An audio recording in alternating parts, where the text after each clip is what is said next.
version, Mathematics, Class 5, Chapter 8, Conversion of Time, number 5. The year 2028 is a leap year. If January 1st January 28 is Saturday, let us find out the 31 December 2028 will be.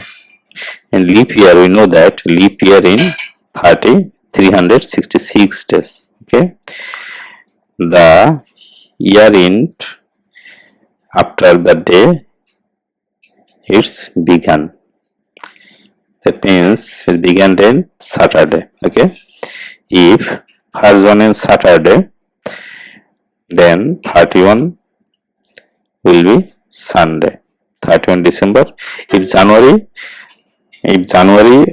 1st January in Saturday, then end of the day after day, okay, it will be Sunday. Thank you.